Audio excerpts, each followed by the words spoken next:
আজকে মহামান্য supreme court এই যে সিদ্ধান্ত, তাদের যে ভার্ডিক্ট এলো এবং প্রায় 26,000 মানে অ্যাকুরেটলি বলতে গেলে 25,753 জনের চাকরি চলে গেল, যারা 2016 সাল থেকে চাকরি করছিলেন, যাদের পরিবার আছে, বিয়ে থা হয়েছে। আজকে যোগ্য যারা যারা পরীক্ষা দিয়ে চাকরি পেয়েছিলেন, যারা শিক্ষক হয়েছিলেন, তাদের চাকরি আজকে চলে গেল শুধুমাত্র মমতা বন্দ্যোপাধ্যায়ের পার্টির লোকেদেরকে, অর্থাৎ অযোগ্য যারা যারা পয়সা দিয়ে চাকরি পেয়েছিল, তাদের চাকরিটা বাঁচানোর জন্য মমতা বন্দ্যোপাধ্যায় এই পুরো 26,000 লোকের চাকরি বলিদান দিয়ে দিলেন। এর জন্য দায়ী হচ্ছে মমতা বন্দ্যোপাধ্যায়।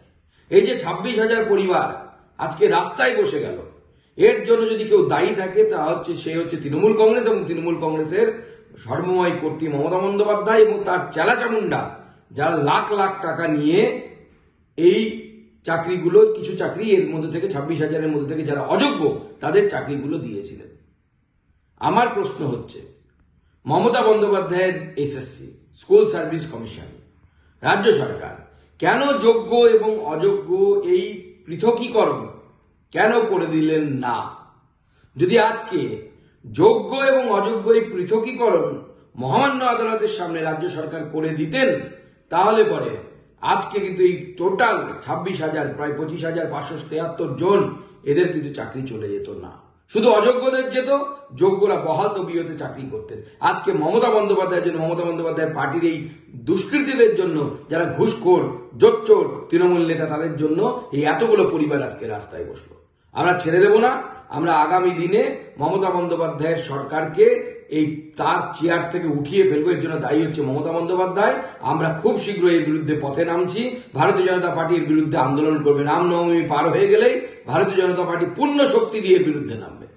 আজকে মহামান্য সুপ্রিম কোর্ট এই যে সিদ্ধান্ত, তাদের যে ভার্ডিক্ট এলো এবং প্রায় 26,000 মানে অ্যাকুরেটলি বলতে গেলে 25,753 জনের চাকরি চলে গেল, যারা 2016 সাল থেকে চাকরি করছিলেন, যাদের পরিবার আছে, বিয়ে থা হয়েছে। আজকে যোগ্য যারা যারা পরীক্ষা দিয়ে চাকরি পেয়েছিলেন, যারা শিক্ষক হয়েছিলেন, তাদের চাকরি আজকে চলে গেল শুধুমাত্র মমতা বন্দ্যোপাধ্যায়ের পার্টির লোকেদেরকে, অর্থাৎ অযোগ্য যারা যারা পয়সা দিয়ে চাকরি পেয়েছিল, তাদের চাকরিটা বাঁচানোর জন্য মমতা বন্দ্যোপাধ্যায় এই পুরো 26,000 লোকের চাকরি বলিদান দিয়ে দিলেন। এর জন্য দায়ী হচ্ছে মমতা বন্দ্যোপাধ্যায়। এই যে 26,000 পরিবার আজকে রাস্তায় বসে গেল, এর জন্য যদি কেউ দায়ী থাকে তা হচ্ছে সে হচ্ছে তৃণমূল কংগ্রেস এবং তৃণমূল কংগ্রেসের সর্বময় কর্ত্রী মমতা বন্দ্যোপাধ্যায় এবং তার চেলাচামুন্ডা, যারা লাখ লাখ টাকা নিয়ে এই চাকরিগুলো, কিছু চাকরি এর মধ্যে থেকে 26,000-এর মধ্যে থেকে যারা অযোগ্য তাদের চাকরিগুলো দিয়েছিলেন। আমার প্রশ্ন হচ্ছে, মমতা বন্দ্যোপাধ্যায়ের এসএসসি স্কুল সার্ভিস কমিশন, রাজ্য সরকার কেন যোগ্য এবং অযোগ্য এই পৃথকীকরণ কেন করে দিলেন না? যদি আজকে যোগ্য এবং অযোগ্য এই পৃথকীকরণ মহামান্য আদালতের সামনে রাজ্য সরকার করে দিতেন, তাহলে পরে আজকে কিন্তু এই টোটাল 26,000 প্রায় 25,573 জন এদের কিন্তু চাকরি চলে যেত না। শুধু অযোগ্যদের যেত, যোগ্যরা বহাল তবিয়তে চাকরি করতেন। আজকে মমতা বন্দ্যোপাধ্যায়ের জন্য, মমতা বন্দ্যোপাধ্যায়ের পার্টির এই দুষ্কৃতীদের জন্য, যারা ঘুষখোর, জোচ্চোর তৃণমূল নেতা, তাদের জন্য এই এতগুলো পরিবার আজকে রাস্তায় বসলো। আমরা ছেড়ে দেব না। আমরা আগামী দিনে মমতা বন্দ্যোপাধ্যায়ের সরকারকে এই তার চেয়ার থেকে উঠিয়ে ফেলবো। এর জন্য দায়ী হচ্ছে মমতা বন্দ্যোপাধ্যায়। আমরা খুব শীঘ্রই এর বিরুদ্ধে পথে নামছি। ভারতীয় জনতা পার্টি এর বিরুদ্ধে আন্দোলন করবে। রামনবমী পার হয়ে গেলেই ভারতীয় জনতা পার্টি পূর্ণ শক্তি দিয়ে এর বিরুদ্ধে নামবে। আজকে মহামান্য সুপ্রিম কোর্ট এই যে সিদ্ধান্ত, তাদের যে ভার্ডিক্ট এলো এবং প্রায় 26,000 মানে অ্যাকুরেটলি বলতে গেলে 25,753 জনের চাকরি চলে গেল, যারা 2016 সাল থেকে চাকরি করছিলেন, যাদের পরিবার আছে, বিয়ে থা হয়েছে। আজকে যোগ্য যারা যারা পরীক্ষা দিয়ে চাকরি পেয়েছিলেন, যারা শিক্ষক হয়েছিলেন, তাদের চাকরি আজকে চলে গেল শুধুমাত্র মমতা বন্দ্যোপাধ্যায়ের পার্টির লোকেদেরকে, অর্থাৎ অযোগ্য যারা যারা পয়সা দিয়ে চাকরি পেয়েছিল, তাদের চাকরিটা বাঁচানোর জন্য মমতা বন্দ্যোপাধ্যায় এই পুরো 26,000 লোকের চাকরি বলিদান দিয়ে দিলেন। এর জন্য দায়ী হচ্ছে মমতা বন্দ্যোপাধ্যায়। এই যে 26,000 পরিবার আজকে রাস্তায় বসে গেল, এর জন্য যদি কেউ দায়ী থাকে তা হচ্ছে সে হচ্ছে তৃণমূল কংগ্রেস এবং তৃণমূল কংগ্রেসের সর্বময় কর্ত্রী মমতা বন্দ্যোপাধ্যায় এবং তার চেলাচামুন্ডা, যারা লাখ লাখ টাকা নিয়ে এই চাকরিগুলো, কিছু চাকরি এর মধ্যে থেকে 26,000-এর মধ্যে থেকে যারা অযোগ্য তাদের চাকরিগুলো দিয়েছিলেন। আমার প্রশ্ন হচ্ছে, মমতা বন্দ্যোপাধ্যায়ের এসএসসি স্কুল সার্ভিস কমিশন, রাজ্য সরকার কেন যোগ্য এবং অযোগ্য এই পৃথকীকরণ কেন করে দিলেন না? যদি আজকে যোগ্য এবং অযোগ্য এই পৃথকীকরণ মহামান্য আদালতের সামনে রাজ্য সরকার করে দিতেন, তাহলে পরে আজকে কিন্তু এই টোটাল 26,000, প্রায় 25,573 জন, এদের কিন্তু চাকরি চলে যেত না।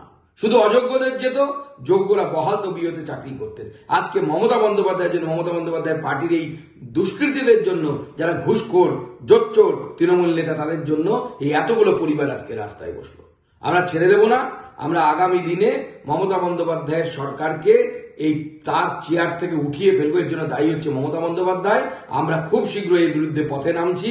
ভারতীয় জনতা পার্টি এর বিরুদ্ধে আন্দোলন করবে। রামনবমী পার হয়ে গেলেই ভারতীয় জনতা পার্টি পূর্ণ শক্তি দিয়ে এর বিরুদ্ধে নামবে। আজকে মহামান্য সুপ্রিম কোর্ট এই যে সিদ্ধান্ত, তাদের যে ভার্ডিক্ট এলো, এবং প্রায় 26,000, মানে অ্যাকুরেটলি বলতে গেলে 25,753 জনের চাকরি চলে গেল, যারা 2016 সাল থেকে চাকরি করছিলেন, যাদের পরিবার আছে, বিয়ে থা হয়েছে। আজকে যোগ্য যারা যারা পরীক্ষা দিয়ে চাকরি পেয়েছিলেন, যারা শিক্ষক হয়েছিলেন, তাদের চাকরি আজকে চলে গেল শুধুমাত্র মমতা বন্দ্যোপাধ্যায়ের পার্টির লোকেদেরকে, অর্থাৎ অযোগ্য যারা যারা পয়সা দিয়ে চাকরি পেয়েছিল, তাদের চাকরিটা বাঁচানোর জন্য মমতা বন্দ্যোপাধ্যায় এই পুরো 26,000 লোকের চাকরি বলিদান দিয়ে দিলেন। এর জন্য দায়ী হচ্ছে মমতা বন্দ্যোপাধ্যায়।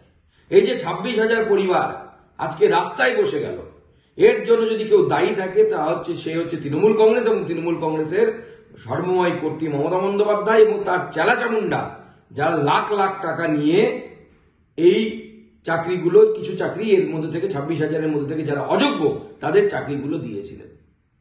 আমার প্রশ্ন হচ্ছে, মমতা বন্দ্যোপাধ্যায়ের এসএসসি স্কুল সার্ভিস কমিশন, রাজ্য সরকার কেন যোগ্য এবং অযোগ্য এই পৃথকীকরণ কেন করে দিলেন না? যদি আজকে যোগ্য এবং অযোগ্য এই পৃথকীকরণ মহামান্য আদালতের সামনে রাজ্য সরকার করে দিতেন, তাহলে পরে আজকে কিন্তু এই টোটাল 26,000, প্রায় 25,573 জন, এদের কিন্তু চাকরি চলে যেত না। শুধু অযোগ্যদের যেত, যোগ্যরা বহাল তবিয়তে চাকরি করতেন। আজকে মমতা বন্দ্যোপাধ্যায়ের জন্য, মমতা বন্দ্যোপাধ্যায় পার্টির এই দুষ্কৃতীদের জন্য, যারা ঘুষখোর, জোচ্চোর তৃণমূল নেতা, তাদের জন্য এই এতগুলো পরিবার আজকে রাস্তায় বসলো। আমরা ছেড়ে দেব না। আমরা আগামী দিনে মমতা বন্দ্যোপাধ্যায়ের সরকারকে এই তার চেয়ার থেকে উঠিয়ে ফেলবো। এর জন্য দায়ী হচ্ছে মমতা বন্দ্যোপাধ্যায়। আমরা খুব শীঘ্রই এর বিরুদ্ধে পথে নামছি। ভারতীয় জনতা পার্টি এর বিরুদ্ধে আন্দোলন করবে। রামনবমী পার হয়ে গেলেই ভারতীয় জনতা পার্টি পূর্ণ শক্তি দিয়ে এর বিরুদ্ধে নামবে।